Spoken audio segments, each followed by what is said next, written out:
ओम भूर्भुवः स्वः तत्सवितुर्वरेण्यं भर्गो देवस्य धीमहि धियो यो न प्रचोदयात्।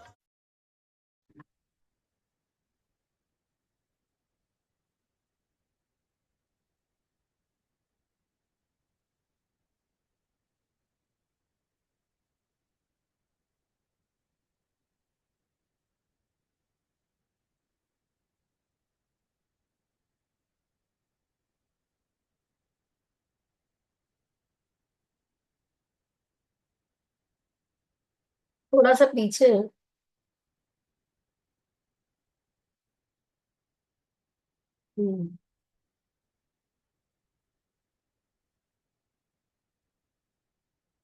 बस यही। सभी को प्रणाम। आरंभ करते हैं आज का स्वाध्याय। स्वाध्याय आरंभ करने से पहले परम पूज्य गुरुदेव परम वंदनीय माता जी का ध्यान अपने हृदय स्थान में। उनसे प्रार्थना कि इस गूढ़ ज्ञान को आत्मसात करने में वो मार्गदर्शन प्राप्त करें। और जैसा बार बार गुरुदेव इस पुस्तक में लिख चुके हैं कि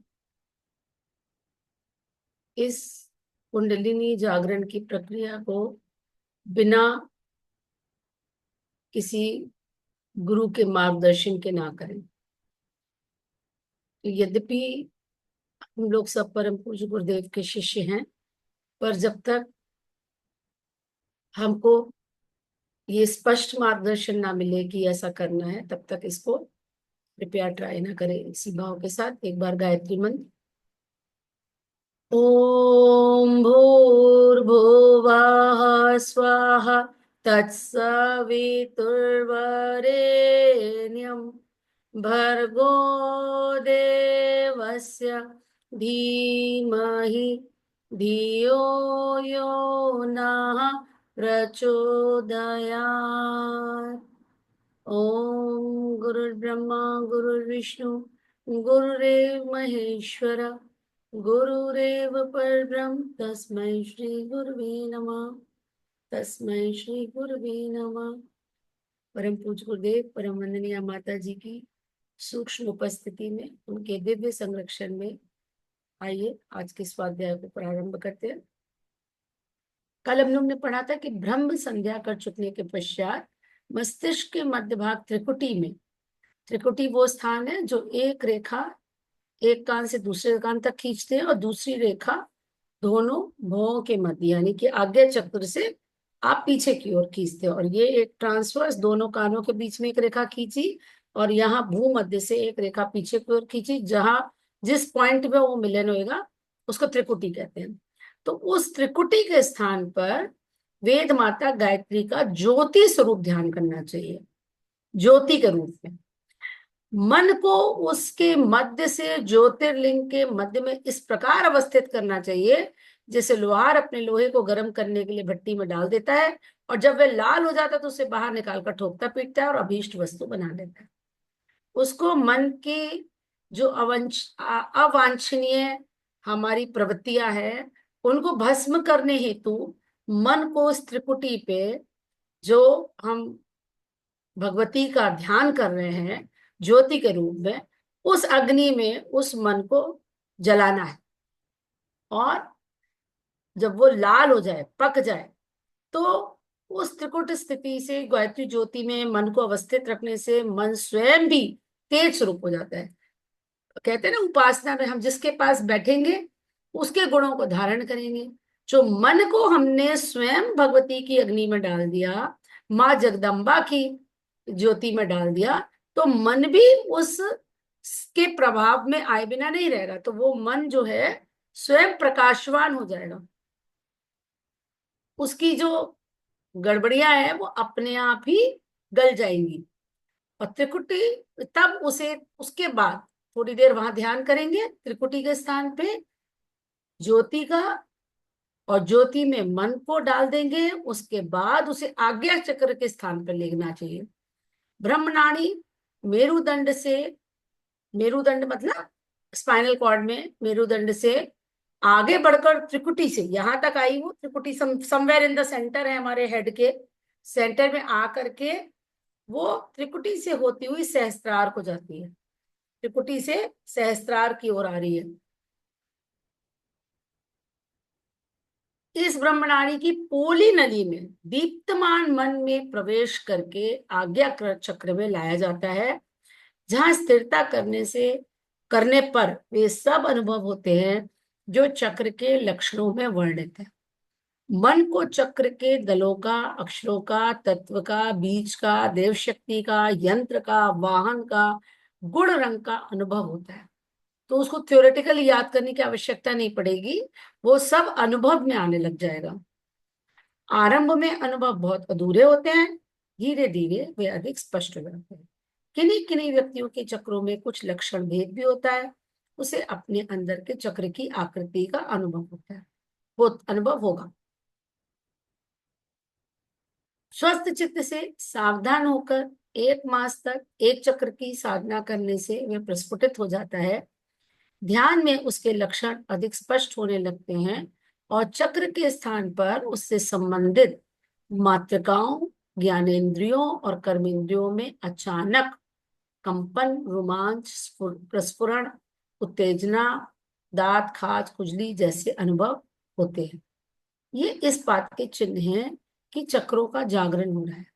1 मास या न्यूनाधिक काल में इस प्रकार के चिन्ह प्रकट होने लगे, ध्यान में चक्र का रूप स्पष्ट होने लगे, तो उससे आगे बढ़कर उससे नीचे की ओर दूसरे चक्र में प्रवेश करना चाहिए। विधि यही है, मार्ग वही।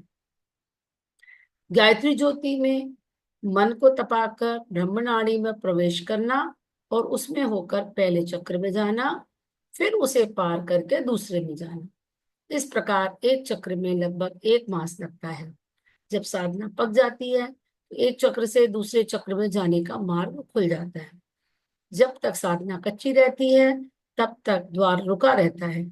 साधक का मन आगे बढ़ना चाहे तो भी द्वार नहीं मिलता और ये उसी चक्र के तंतु जाल की भूल भुलैयों में उलझा रह जाता है।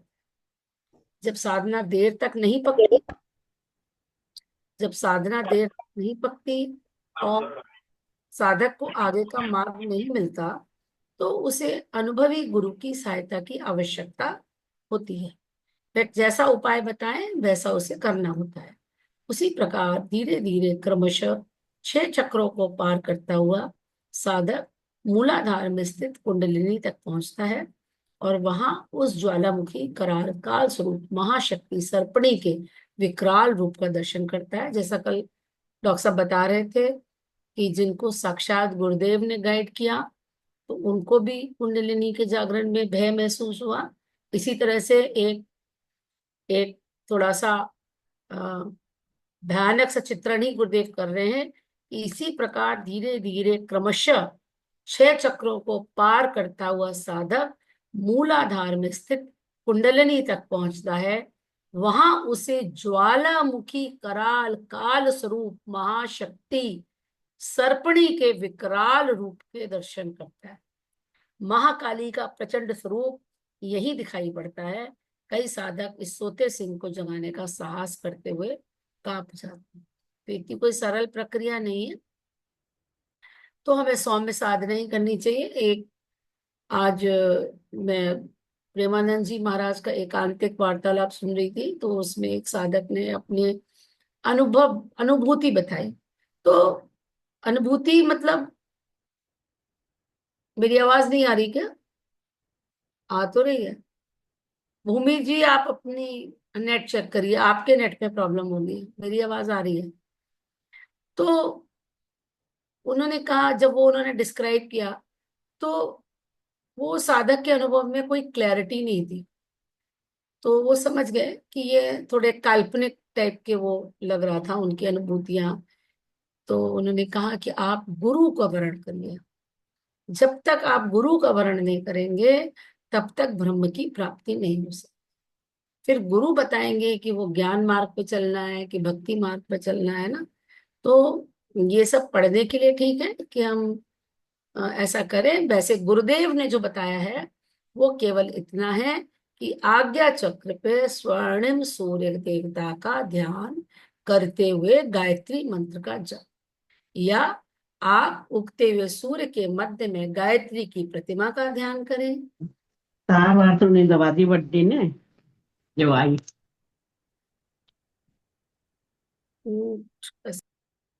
उनको बुलाओ।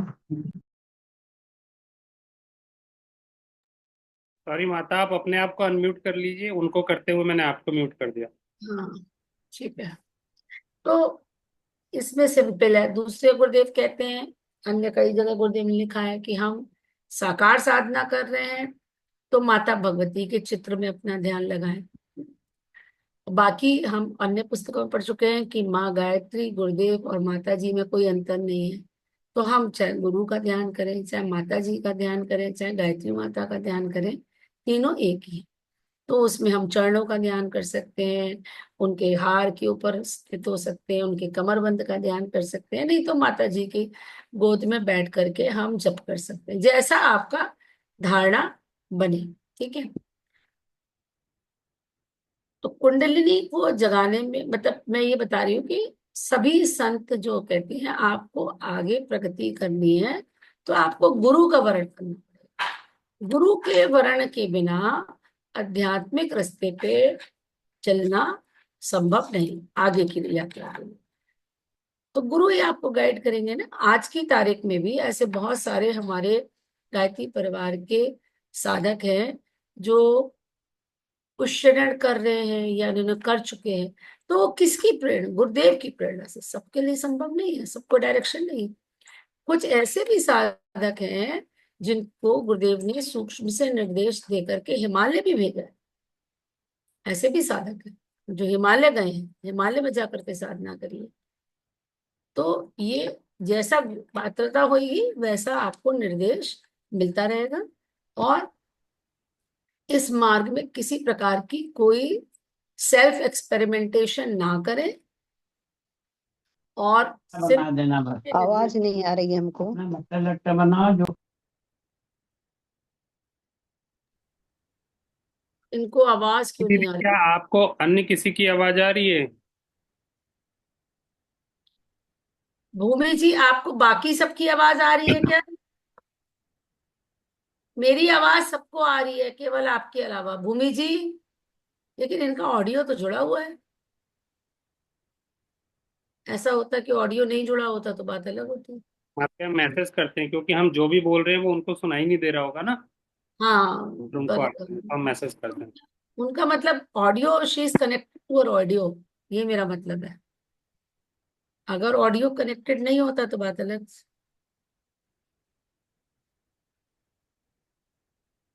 चलिए उनको बाद में बोल देंगे। ठीक है। तो कहने का मतलब है कि जब गुरुदेव को लगेगा तो किसी ना किसी माध्यम से जो भी साधना आपके लिए उपयुक्त होगी, जो मार्ग आपके लिए उपयुक्त होगा, उसका आपको आदेश या निर्देश मिल जाएगा, है ना। तो इसके लिए आपको चिंता नहीं करनी। आ गया।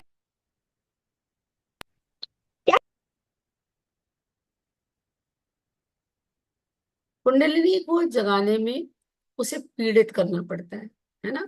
कल भी बताया गया था कि उसको बार बार छेड़ना पड़ता है, स्टिमुलेट करना पड़ता है, छेदना पड़ता है। जैसे परमाणु का विस्फोट करने के लिए उसे बीच में से छेदना पड़ता है, उसी प्रकार सुप्त कुंडलिनी को गतिशील बनाने के लिए उसी पर आघात करना होता है। इसे आध्यात्मिक भाषा में कुंडलिनी पीड़न कहते हैं। इससे पीड़ित होकर शुद्ध कुंडलिनी फुसकारती हुई जाग पड़ती है और उसका सबसे प्रथम आक्रमण मन में लगे हुए जन जन्मांतरों के संस्कारों पर होता है। वे संस्कारों को चबा जाती है, मन की छाती पर अपने अस्त्रों सहित चढ़ बैठती है और उसकी स्थूलता माया परायणता को नष्ट कर ब्रह्म भाव में परिणत कर दे। अगर कुंडली जागृत हो गई तो क्या करेगी? वो जो हमारी मन पर कुसंस्कारों की लेयर जमी है उसको साफ कर देगी, चबा जाएगी और सीधे मन की गति को बदल देगी। मन जो अभी संसारिक विषयों में लगता था वो पूर्णतः माया के प्रभाव से फ्री हो जाएगा और फिर वो ब्रह्म भाव में लग जाएगा। इस कुंडलिनी को जगाने और उसके जागने पर आक्रमण होने की क्रिया का पुराणों में बड़े ही अलंकारिक और हृदयग्राही रूप से वर्णन किया गया है। क्या वर्णन किया गया है? ये वर्णन है महिषासुर और दुर्गा का युद्ध इसी आध्यात्मिक रहस्य का प्रतीक है। महिषासुर हमारे अंदर की गंदगियां और दुर्गा जागी हुई कुंडलिनी। अपनी मुक्ति की कामना करते हुए देवी के हाथों मरने की कामना से उत्साहित होकर के महिषासुर मही पृथ्वी आदि पंचभूतों से बना हुआ मन है ना। मही तो वही है, मही तत्व जिससे सारे बाकी तत्व बने हुए हैं। वो उस पंचभूतों से बना हुआ हमारा मन, तभी उस मन को स्थूल कहा गया है। चंडी से लड़ने लगता है। किससे लड़ता है? चंडी से। चंडी कौन है? कुंडलिनी। उस चुपचाप बैठी हुई पर आक्रमण करता है। देवी क्रुद्ध होकर के, पर कामना क्या है? स्वयं को देवी के हाथों मारने की। तो यहाँ कुंडली जागरण का उद्देश्य है कि हमारे अंदर की जो गंदगियां हैं वो समाप्त हो जाएं और माया का आवरण हट करके ब्रह्म में लग जाएं। तो वो जो मन है जो गंदगी से लिपटा हुआ है वो है महिषासुर, और कुंडलिनी जो सो रही थी जिस पर आक्रमण करता है मन, वो है जो जाग जाएगी तो वो दुर्गा का रूप धारण कर लेगी। उस चुपचाप बैठी हुई पर आक्रमण करता है। देवी क्रुद्ध होकर के उससे युद्ध करती है, उस पर प्रत्याघात करती है, उसके वाहन महिष को, संस्कारों के समूह को चबा डालती है। मन के भौतिक आचरण को, महिषासुर के शरीरों को, दसों भुजाओं को दसों दिशाओं से सब ओर से विदीर्ण कर डालती है और अंत में महिषासुर चंडी की ज्योति में मिल जाता है। महाशक्ति का अंश होकर जीवन लाभ को प्राप्त करता है। भक्ति मई साधना का ये रौद्र रूप बड़ा विचित्र है, इसने साधना समर कहते हैं। माते यहाँ पे महिषासुर जो है यहाँ पे बताया कि आ, उसके वाहन महिष को, तो महिष किसको कहते हैं? महेश तो शायद कोई जानवर रूपी है। भैंसे ऐसा को ऐसे वो ऐसे भैंस को को, कहते हाँ वही भैंस भैंसे को। को भैंसे को कहते हैं। वे कितनी भक्ति प्रेम और कितने ही भक्त प्रेम और भक्ति द्वारा ब्रह्म को प्राप्त करते हैं। वहां ऐसे भी कितने ही भक्त हैं जो साधन समर में ब्रह्म से लड़कर उसे प्राप्त करते हैं। भगवान तो निष्ठा के भूखे हैं, वे सच्चे प्रेमी को भी मिल सकते हैं, सच्चे शत्रु को भी। भक्त योगी भी उन्हें पा सकते हैं और साधना समर में अपने दो दो हाथ दिखाने वाले हठ योगी तंत्र मार्गी भी उन्हें प्राप्त कर सकते हैं। कुंडलिनी जागरण ऐसा ही हठ तंत्र है जिसके आधार पर आत्मा तुच्छ से महान, अणु से विभु बनकर ईश्वरीय सर्व शक्तियों से संपन्न हो जाए। तो हठ तंत्र है ये ना, ये कोई सिंपल साधना नहीं है। तो इसके लिए गुरु का होना बहुत आवश्यक है, क्योंकि अगर ये उल्टी पड़ जाए तो कहा जाता है कि आदमी फिर पागल भी हो सकता है उसमें। अगर आप कुंडलिनी साधना में अगर आपको एक सशक्त गुरु का मार्गदर्शन प्राप्त नहीं है, या आप उनकी इच्छा के विपरीत कर रहे हैं, गुरुदेव ने इसीलिए हर जगह इसको मना किया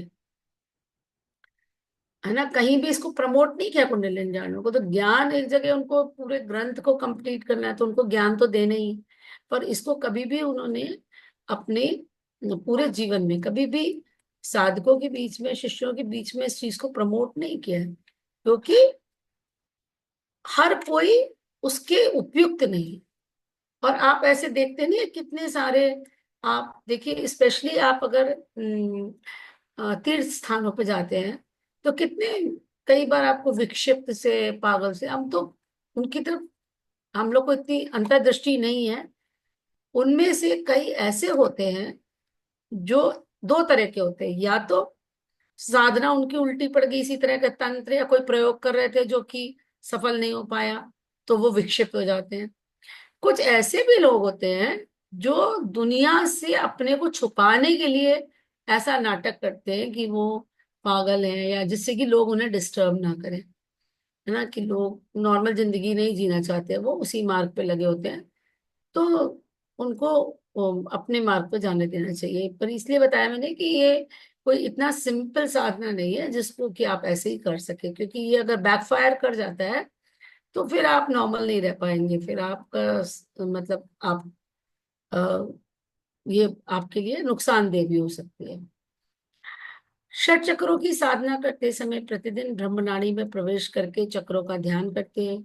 ये ध्यान 5 मिनट से आरंभ करके 30 मिनट तक पहुंचाया जा सकता है। एक बार में इससे अधिक ध्यान करना हानिकारक है, क्योंकि अधिक ध्यान से बड़ी ऊष्मा को सहन करना कठिन हो जाता है। गुरुदेव ने लिखा है ना, क्योंकि आपकी बॉडी जो फिजिकल बॉडी है ना, अभी उस एनर्जी को होल्ड करने में वो नहीं है, केपेबल नहीं है, है ना। जो जो आप इसको ऐसे समझिए, अलग अलग कर लीजिए। जैसे आपने प्राणी की लिंग में सीखा होगा ना, 3 शरीर आपने अलग अलग कर लिए, है ना। तो सूक्ष्म और कारण को एक मान लेते हैं एनर्जी बॉडी। अब उसकी एनर्जी बढ़ गई, उसमें डाउनलोडिंग ज्यादा हुई एनर्जी की, किसी भी साधना से मान लीजिए आपने शीघ्र। हमारा क्या होता है, जब हम गायत्री मंत्र की साधना करते हैं, धीरे धीरे धीरे धीरे शनै शनै शनै शनै प्रगति हो रही है। आप थोड़े कॉन्शियस हो गए अपने चरित्र चिंतन व्यवहार को लेके, अपने गुण कर्म स्वभाव को लेकर के, तो आपकी साधना तेजी से प्रगति करती है। और रूटीन वे में जो कर रहे होते हैं, तो कहते हैं ना, गुरु माता जी कहती हैं ध्यान में आपको कुछ नहीं करना है, सूक्ष्म शक्तियां अपने आप आपके अंदर दिव्यताओं का जागरण कर रही है ना। You don't have to, you have to just be a receiver. आप बैठ जाओ, बस रिसीव करो। अब सबकी रिसीविंग अलग अलग लेवल की है। या कहिए छिद्र नहीं बंद किए तो हमने रिसीव भी किया, पर हमने गंवा भी दिया। छिद्र बंद कर लिया तो थोड़ा रिटेन करने लगे। पर ऐसा कर लिया कि बहुत ज्यादा हमने प्रयास कर लिया, तो अब आपकी जो फिजिकल बॉडी है ना, सेल्स आपके, आपके ऑर्गन्स उस शक्ति को वहन करने में सक्षम नहीं है। और जब धीरे धीरे करते हैं तो वो आपकी फिजिकल बॉडी में भी आप देखिए ना, जो चेंजेस आते रहते हैं आपके आपके कैसे ऑरा क्लीन होने लगता है, आपका ग्लो बढ़ने लगता है, आपके स्वभाव में शांति आने लगती है, आपकी जो और दुर्गुण दोष दुर्गुण है वो धीरे धीरे, हम ये नहीं कह रहे समाप्त हो जा रहे, पर आपके अंदर एक विवेक का जागरण, एक क्रोध की कमी होना, शांत स्वभाव का शांत होना, प्रेम का बढ़ना, ये सब जो लक्षण है वो थोड़ी थोड़ी मात्रा में उजागर होने लगते हैं। इधर आपने क्या किया कि एकदम से अगर डाउनलोड कर लिया, बहुत ज्यादा कुछ ऐसी प्रयास कर लिया, ऐसा कर लिया तो। और ये मेरा अपना अनुभव भी है। एक बार मैं एक कोई क्लासेस ले रही थी ऐसी, जैसे योगिक क्लासेस नहीं होती कई बार कि उसमें वो ध्यान भी कराते हैं, चक्रों का ध्यान। तो उसके बाद से मेरे बीपी में अंतर आ गया, मतलब मेरा बीपी थोड़ा सा बढ़ गया उसके बाद से। तो वो कहीं ना कहीं वो जो साधना थी वो शायद मेरे को उतना वो नहीं करी, मतलब वो कुछ नहीं थी, कोई खास नहीं था। वो 7 दिन का ध्यान था, एक एक चक्र पे होते 7 दिन का ध्यान था, लेकिन वो कहीं ना कहीं शरीर पे असर डाला उसने। तो कहने का मतलब ये कि इस तरह की साधनाएं बहुत ही केयरफुली करनी होती है। ध्यान समाप्त करते समय उसी मार्ग पर वापस लौटकर मन को त्रिकुटी में लगाया जाता है और फिर ध्यान को समाप्त किया जाता है।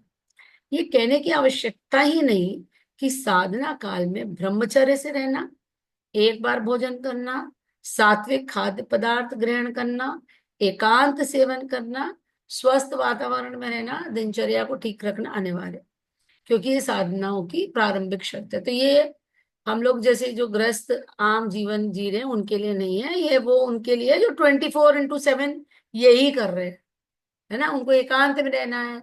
अब सात्विक हम प्रैक्टिस भी करते हैं, पर राजसिक भी खा लेते हैं। अब कितनी चीजों में तो तामसिक भी चला जाता होगा, है ना। तो ये तो एक पहली बात हो गई। एकांतिक जीवन तो हम व्यतीत नहीं कर रहे हैं, तो कितने लोगों से इंटरेक्ट करते हैं। फिर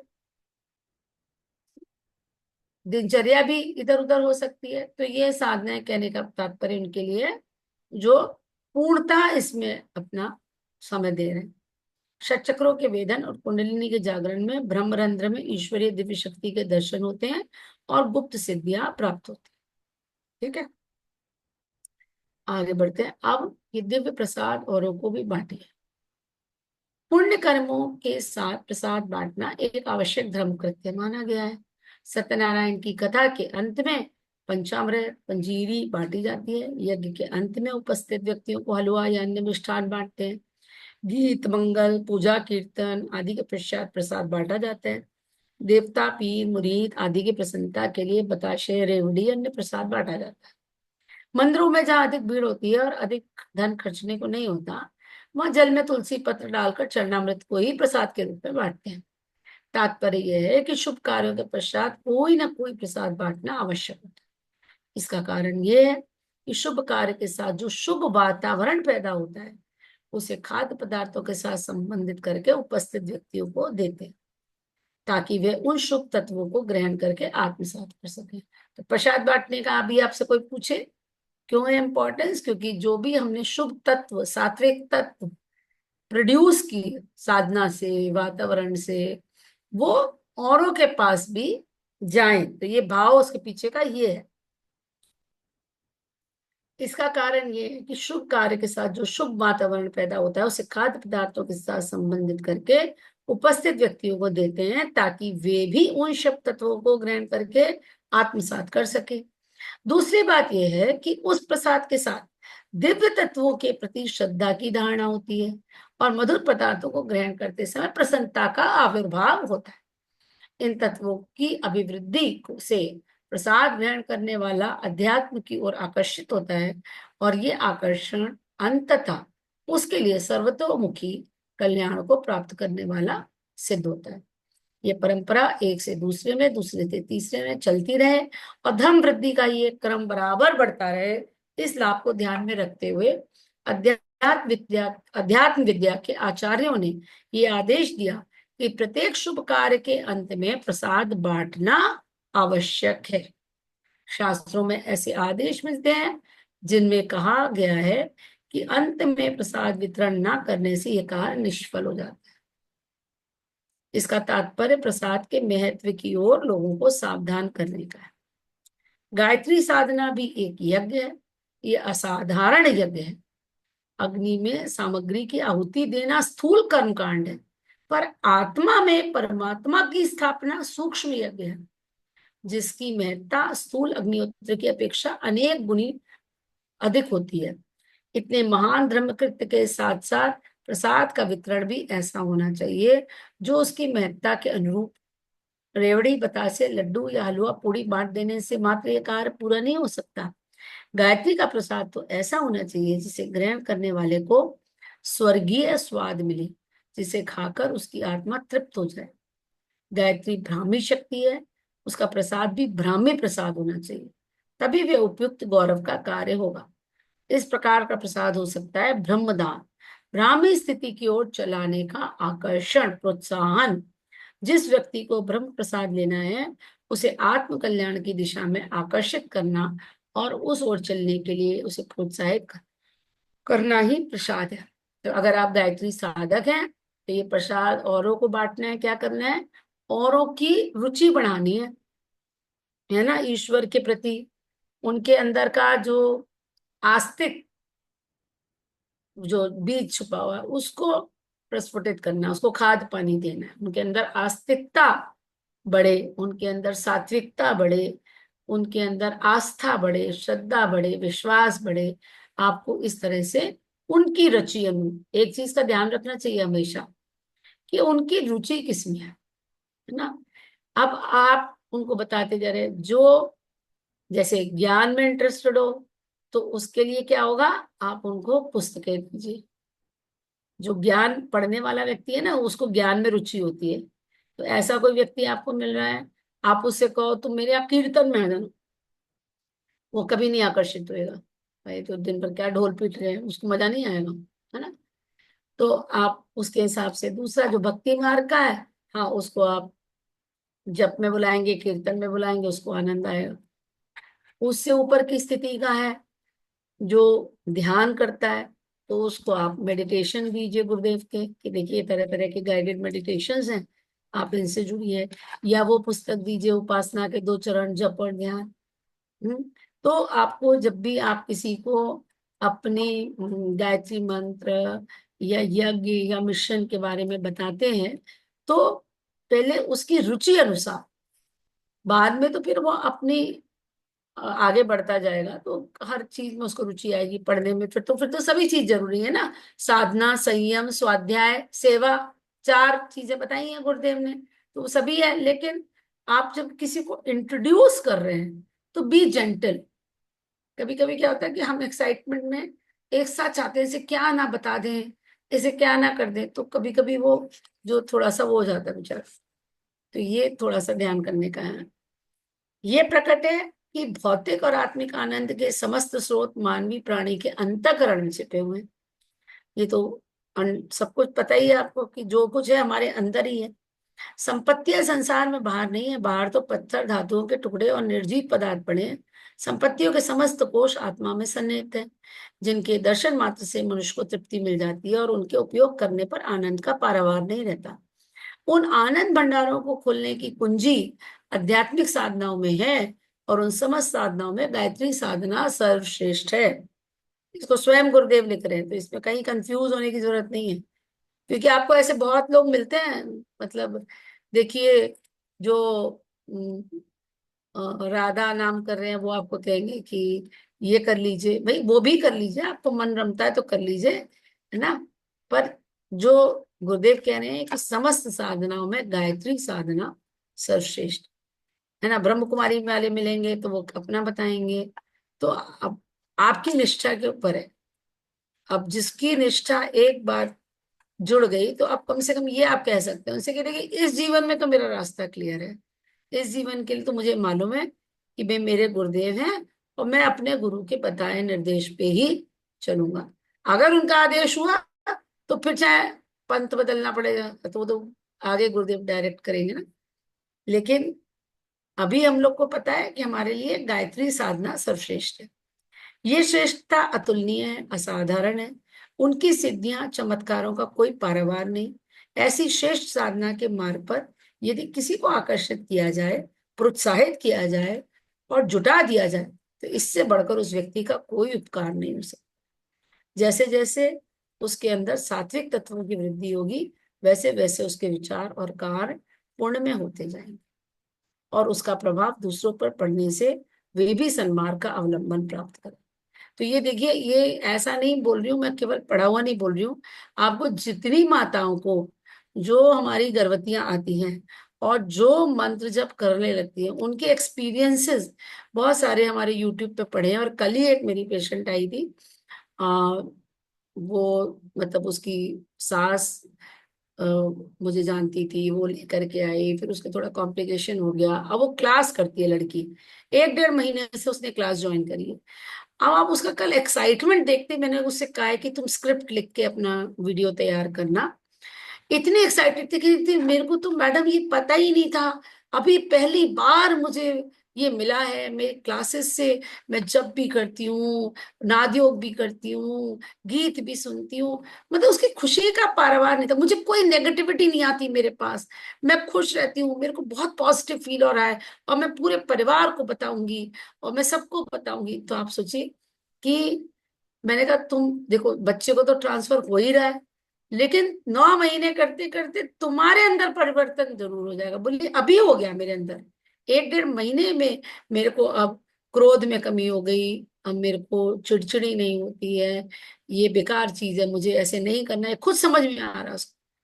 तो कितना अंतर है कि अगर हम यही अपना जैसे हम लोग को तो लगता है, जो हम लोग इस अवगण्य संस्कारवान पीढ़ी के लिए काम कर रहे हैं, कि अगर हम एक एक गर्भवती को पकड़ के कराने लग जाएं, तो कितना परिवर्तन जो आगे की पीढ़ियों में बदलाएगा, वो तो आएगा। पहले तो उस माँ और एक घर के व्यक्ति की एनर्जी बदली, तो समझ लीजिए कितना प्रभाव, खास तौर से घर की महिला की अगर एनर्जी बदल जाए, क्योंकि वो धुरी है, वो खाना बना रही है, वो गुस्सा है तो खाने में भी गुस्सा ट्रांसफर हो रहा है।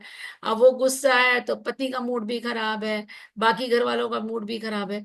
तो कितना मतलब इसको पढ़ते पढ़ते मुझे उसी की याद आ गई एकदम से, कि कितना चेंज लोगों के अंदर आ जाता है जो साधना से जुड़ते हैं। और एक बात है, जो मन से कर रहा है साधना, उसको धीरे धीरे धीरे धीरे रुचि लगेगी और मन लगेगा ज्यादा। अनलेस एंड अनटिल अगर हमारा किसी भारी परिस्थिति से मन खिन्न हो जाए, या आज वही चीज में प्रेमानंद जी के उसमें भी सुन रही थी कि या हमसे कोई अपराध हो जाए, या हमारे आहार में कोई त्रुटि हो जाए, इन दो तीन कंडीशंस में हमारी साधना में व्यवधान आ जाता है।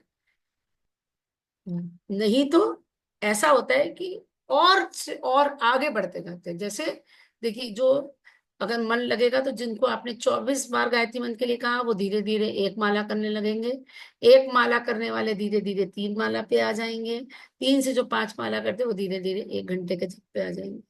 तो इतना इसका प्रभाव है। जो मन है ना, उसकी मन का जो डायरेक्शन है, वो आपने चेंज कर दिया, विषयों से हटा करके ईश्वर की तरफ लगा दिया। तो ये गुरुदेव लिख रहे हैं इसके अंदर। तो जैसे जैसे उसके अंदर सात्विक तत्वों की वृद्धि होगी, वैसे वैसे उसके विचार और कार्य पुण्य में होते जाएंगे, और उसका प्रभाव दूसरों पर पड़ने से वे सन्मार्ग का अवलंबन प्राप्त करेंगे। यह श्रृंखला जैसे जैसे बढ़ेगी, वैसे वैसे ही संसार में सुख शांति की, पुण्य की मात्रा बढ़ेगी, और इस कर्म के पुण्य फल में उस व्यक्ति का भी भाग होगा जिसने किसी को आत्म मार्ग में प्रोत्साहित किया। तो और कुछ हम कर पाए ना कर पाए, लेकिन ये तो कर सकते हैं ना। आप ठान लीजिए कि हम देखें कि दिन में कम से कम एक व्यक्ति को अवश्य हम गायत्री साधना के लिए प्रेरित करेंगे। तो आज के लिए इतना। और कल डॉक्टर साहब आपको लेना पड़ेगा, कल मैं नहीं हूँ, मैं बाहर जा रही हूँ। तो कल मैं बहराइच से नहीं लौट पाऊंगी। डॉक्टर साहब आप सुन रहे हैं? ठीक है, कल आप ले लीजिए। चलिए, सभी को प्रणाम। ओम शांति शांति शांति।